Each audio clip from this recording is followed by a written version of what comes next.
And I tell that to agents all the time. I'm like, listen, it's less about the split and more about what your opportunity is to make money. People came to me for years and were like, EXP, EXP, EXP. And I was like, I don't understand how EXP could make sense for me. Like mind you, I have an independent brokerage that's operating at an extremely high and successful level. It's mine, I built it. Like, what could EXP possibly offer me? I'm not paying anybody. Why would I pay anybody? Why would I do that? And I started to question the value, and I'm like, is the 6 figures I'm paying RE/MAX worth it to me today? My goal is not to sell you EXP.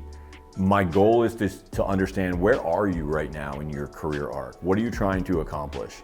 And when I really grasped this is when everything like changed for me, is that EXP gave me a better opportunity and it gave my agent a better opportunity. Well, thank you for joining us today, Jessica Nelson. And while you may know Aaron Novello and Jose Luis Morales, what you probably don't know is our senior mentors. And today I have the pleasure of John Mikish with us today. Awesome. Thank you. It's good, nice to be here with you guys, and hopefully this video will give you a little bit of a chance to get to know me better, a little bit more about my story. So John is an amazing speaker, and the first time I got to know him, what really impressed me is, if you are a team leader or a broker yourself, John has actually lived your life and walked your walk. And instead of getting up there and talking about how great he was and all the success stories, he said, man, I'm so tired of losing agents and training new ones. And once they get good, they go and become my competition. John, you came from a RE/MAX where you were doing 75 million in volume with 5 team agents, right? Yeah, I mean, look, I think the volume's important in the units, but I think a lot of this industry uses that as a distraction, right? Like, oh, I do this much real estate and I sell this much. Like, what I'm really after is what is the core? Like, what is the story that's happening here? And my real estate journey began in upstate New York, where I'm from, and I worked for a mom and pop. And it was a great opportunity because they provided me with a lot of chances and opportunities to sell. They'd bring the business in. We were just north of New York City. We had a lot of weekender traffic. And in that model, I was able to receive those opportunities and convert them into clients, and it worked very well. In fact, I was a rookie of the year in my MLS right out of the gate. I was very young, in my early 20s, and that gave me a sense of confidence and security, like, hey, I'm good at this, I can do this. And when my wife and I got married in late 06, I said, hey, wouldn't it be awesome if we could move to a new spot? We both grew up in this small town. Let's go to North Carolina, let's go to Charlotte, and it's gonna be amazing. So I went down to Charlotte, and I just thought everything would translate, bigger city, I'll do more deals, everything will be great, right? And maybe that's part of your story too. You came into this business in 2021 when it was amazing, and then all of a sudden the market started to change and things became more difficult, and all of a sudden you find yourself in a situation where what I thought this is gonna be is not what it is. So when I joined RE/MAX, it was really because I was trying to find my footing in that new market. And I went to RE/MAX because at that time, they had a very aggressive cap and split model. So I could, keep 95% of my commission, which up into this point in my career, I'd always given 50% away to the broker. Which was really common up until 5 years ago. Yeah, totally common at that point. And I was grateful for the opportunities, right? Because without the opportunities, it doesn't matter. And I tell that to agents all the time. I'm like, listen, it's less about the split and more about what your opportunity is to make money. And I would always tell people that in my market, hey, come work for me. I might be the most expensive place in town, but I'm gonna be the most rewarding place in town. You're gonna make the most amount of money. So I found myself in 2007, the market's collapsing, and I was like, I need something to change. And I got a coach, and my coach was with RE/MAX, so being coachable, I went to RE/MAX. I was like, this is the next step for me. And at RE/MAX, I built a team. And I've always been good at looking further down the path at those that are more successful or have what I think I want. And, at that point, teams were coming on the scene, and, they're prevalent today, and everybody's coming out of real estate school wanting to have a team, right? But back in that day, it was still something sort of new. And all I knew is that I was producing more opportunities than I could personally handle because of the coaching I was receiving. And I needed some help. I needed some leverage. I needed some team members to help me with that. So we started a team. It was great. And then ultimately, like, you know, we call it new level, new devil. You know, the 95-5 split that I was on was great until it became 6 figures. And all of a sudden I'm like, wait, I'm only paying RE/MAX 5%, but like that's equaling more than 6 figures a year. And I started to question the value. And I'm like, is the 6 figures I'm paying RE/MAX worth it to me today? It was definitely worth it to me when I started, but is it worth it to me today? And you know, through a process, I determined that it wasn't, and that I wanted to start my own real estate brokerage. So I started an independent in 2014. You know, we're selling hundreds and hundreds and hundreds of homes a year. We're doing very well. And I became like obsessed with how do I get myself out of production so that all the opportunities can go to my team. Because what you'll find is in your story, there'll be experiences that you go through that are good and not so good. And part of my story was that I had been a part of other teams early on when I moved to North Carolina, and I was getting kind of like the scraps, right? So like the good leads went to these people. If they couldn't convert them, they went to those people, and then I would get the leftovers. So when I started my own independent company, I wanted to really highlight the opportunities and the quality of the opportunities. And that's how we built that company. So you came to EXP from being an independent broker, right? Yeah. So I'm an independent broker. I don't want to lose my brand identity. Yeah. Why should I even consider coming to hang out with you at EXP, John? Yeah. Well, I didn't consider it. And, you know, people came to me for years and were like, EXP, EXP, EXP. And I was like, I don't understand how EXP could make sense for me. Like mind you, I have an independent brokerage that's operating at an extremely high and successful level. It's mine, I built it. Like, what could EXP possibly offer me? I'm not paying anybody. Why would I pay anybody? Why would I do that? And for a number of years, it was about 4 years, I just wasn't even open to hearing about the opportunity. And I think when it comes to team leaders and independent broker owners, it's really 3 things, right? It's 3 things that keep you from considering EXP or even taking a look at it. It's, hey, I've got this brand, I don't want to give this brand up. It's, hey, I don't want to lose any control. Right now, I'm the one and only decision maker in this entity. And a lot of that's an identity thing, and we can get into that. And then the third thing is the math doesn't math. And that was all 3 of those were true for me. It was like, wait, I built this brand. I love this brand. This brand is like my child, right? It's my business child. Why would I give that up to go to EXP? And what I didn't realize then that I know now is that EXP didn't want me to give that brand up. They actually wanted to highlight that brand. They just wanted to be the platform that I put that brand on. And by them being the platform, I immediately got more scale, less liability. They took over all the liability, full brokerage support, and I now had a platform that would allow me to grow much better. And more importantly, it was better for my agents. So these are some of the things that we help team leaders and broker owners unpack. And what I always tell people is like, look, if you do your due diligence, you'll make the best decision for you.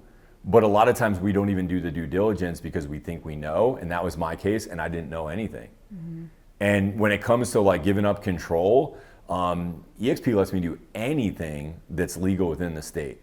So, you know, I always say like EXP is protecting me from myself, because if there's anything they say I can't do, it's because it's not legal in my state. Like, they're not trying to put any kind of barriers on our success. Again, they're trying to be a platform to highlight and really rise up our success.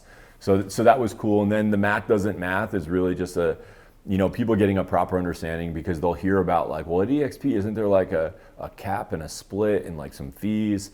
And it's like, yeah, there are, but for teams and broker ownages that come over, there's some like cost savings there for them. But when you understand and truly, take in all of the technology and all the offering that EXP has put together, which under our current leadership of Leo Perea is absolutely amazing. I mean, he's worked deals with companies that have never given these kind of deals before. We're able to offer agents, in a lot of cases, hundreds, if not thousands of dollars worth of technology for a fraction of what they were paying. So like when I'm sitting down with a broker owner, I might be like, hey, how are you running your business? What tools, what tech are you using? And come to find out, hey, they're already using the tech that we offer. and we could help them save a lot of money. And I always say, like, So what do you mean by that specifically? yeah, so like a good, for instance, is, you know, maybe you're running a CRM that also has like a front end IDX site, and you're with a provider right now, and it happens to be one of the providers that we offer a discount through. You might be paying X up here, and we already have a deal that if you were to come over to EXP, we could drop that cost in half or less. Really? So these are just different things that we do when we're doing proper due diligence with somebody. Is like, hey, my goal is not to sell you EXP. My goal is to understand, where are you right now in your career arc? What are you trying to accomplish? And is there an opportunity to accomplish what you're trying to accomplish, to go from here to here? Is there an opportunity to do that through EXP with our help in a way that you feel is going to be easier and faster than the path that you're currently on?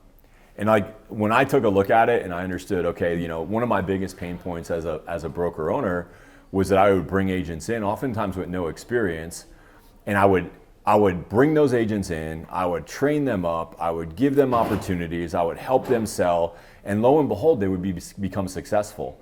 And you know, they might have like 1 year where it's like, I've never made this much money, and then the second year they double that again. And all of a sudden, life change happens, you know, your confidence goes up, you know, your capabilities go up, you learn new skills, and then all of a sudden, you start believing more about what's possible for yourself than maybe you did early on, and now all of a sudden you want what I have, what I brought you into. And in my old model, the mechanism for that didn't exist, so they would just leave and become my competition. So people that I had poured, you know, everything that I had into, my prize for them being successful was that they would become my competition. And what I think is amazing about EXP, and when I really grasped this is when everything like changed for me, is that EXP gave me a better opportunity, and it gave my agent a better opportunity. And what I mean by that is, it gave me an ability to bring agents in, help them, coach them, train them even better than I could by myself, because I now had the full support of this platform and everything that goes with it.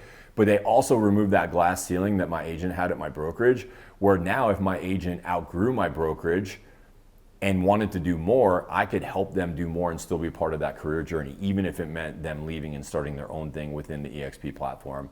And that's been amazing for me. It's been so rewarding to not only bring people in and help them while they're under my umbrella, but help them create their own umbrella and really take them to the highest potential spot that they achieve to go to. So that's been really cool too. So John, I have my own brokerage and I love what you're saying, but I just put out $150,000 for signs and, you know, different things for my agents. What am I going to do if I move? I don't want to spend another 150 grand on signs. Yeah, I mean, look, we run a company where we're always trying to help agents, you know, offset costs and really capitalize on the future. So, you know, if you just spent $150,000 on signs, the first thing I would say is you spent more on signs than anybody I've ever heard of in the history of real estate. So if that number were more what I typically see, which is somewhere between $1,500 and $5,000, we've worked out deals with different marketing and advertising companies where we can probably help you take that signage and get it EXP approved with minimal changes or inexpensive changes to your existing signage, or we'll help you get into new signage and we'll create a pathway for that success. Like, we're very solution oriented over here. And I would say that if that's your scenario, that's specific to you. And what we try to do is holistically take everything into consideration, because at the end of the day, it's what is important to you. If the signage and what you just spent on signage is most important to you, I promise you we can figure out a pathway forward that takes you from where you are to where you want to go. And we'll help you do that in a way that's going to be more beneficial to you in your future than we think you can do on your own. But you'll be ultimately in charge of making that decision. Okay. John, I am thinking about coming to EXP, and I'm with Side right now. Yeah. And they're holding my website, and the website's really important to me. What should I do? Well, how long do you want to have that problem? You know, because if you're captive today, what's gonna make you free tomorrow? So sometimes we have to take a hard look at our business and understand, where are we? Where do we feel like we're stuck? Like, what are the objections, right? But what's the solution, like, long-term moving forward? Like, do you want to stay in that place? Like, if your relationship with your current brokerage or your current team is that you're captive, how long do you want to remain that way? And sometimes we have to make hard decisions that might feel difficult today, but they're actually better for our future. Understood. So I've done really well in XYZ state, and I'm thinking that my model could grow well in other places. Is that something you could help me with? I could. Is that something that's important to you? Yeah, I've been told that I do a really great job at luxury, land and ranch, whatever specialty. Nice. And I should go to California and do the same thing, that it would do really well in that market. Could you help me start a team there? Yeah, I mean, the EXP can help you anywhere that we are in the world. I mean, one of the cool things is that you don't have to pay extra to be in multiple states that you operate in. In fairness though, like I'd want to understand you better, and I'd actually want to find out what the motivation is behind that decision, because what I find a lot of times when I'm working with agents that are in our group or that we coach is that they want to do something because they think that's the thing they're supposed to do, but they never actually seek to understand the motivation behind why they want to do it to see if that's the thing they should do. Okay.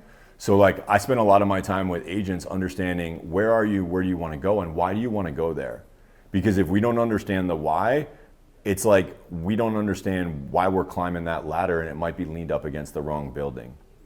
So if you were to say to me, the reason that I want to, build a business in California is because I ultimately desire to live there, and I want to have a business where I live, and I want to transition from this area to that area, we can put a path and a plan together that's going to help you accomplish that within a set amount of time based on all your specific circumstances. Okay. But if you're like, hey, the reason I want to build a business in California is just because I want to make more money, there's probably a way for you to get to that income goal easier and faster in your same market than it is to scale into another one and add the complexities of a second unit. Understood. John, I'm a broker owner, and I'm considering either selling, closing my doors, or potentially coming to EXP. Yeah. Why would it benefit me to even consider EXP when I don't have any interest in recruiting or training anymore? Yeah. Yeah, a lot of us came into EXP under those same set of circumstances. When I came into EXP, it was after I had just moved cross country to Montana. So I had my real estate brokerage in North Carolina. I had relocated to Montana, and I was like, should I sell it? Should I close it? Or should I repurpose it? And after evaluating all those options through my own, path of due diligence, I was like, okay, well, I could sell it, but like after I pay taxes on the sale and I get a one-time benefit, it's like, is that really the best decision? And then when I started to really unpack what EXP could offer, and if I took that office and I brought it over to EXP, and now EXP has the liability and the brokerage infrastructure, and I can scale it not only in North Carolina, but I can bring it anywhere in the country that we are.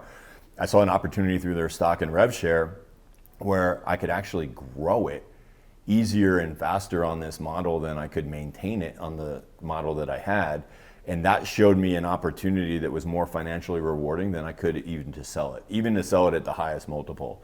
So, these are just conversations, and they're good questions that you're asking. But I would say that in order to properly serve the viewer, it needs to be a conversation specific to them. And that's what we do. Great point. So if you're watching this and maybe it sounds a little bit like your situation, but not quite, what would be the next best thing for you to do? It would be to reach out to us and have a confidential, no pressure conversation with John. And the best way to do that is to click the number on your screen and give us a call, or follow us and DM us. Thank you for watching. John, anything else you'd like to share? Yeah, I think what you said is great. We don't try to sell people in the EXP. We try to showcase what the opportunity can do and how it can help them. And that's just the process of due diligence, and that's what we're here to help you do. What are the 3 qualities you'd be looking for in someone that you choose to partner with today? So whenever I'm talking to anybody that I might consider a working relationship, I'm looking for people that are coachable, people that are willing, and people that are hungry. If you're coachable, willing, and hungry, there's almost nothing that we can't accomplish. So if you're all 3 of those things, we'd be happy to speak with you. If you're not, become those 3 things.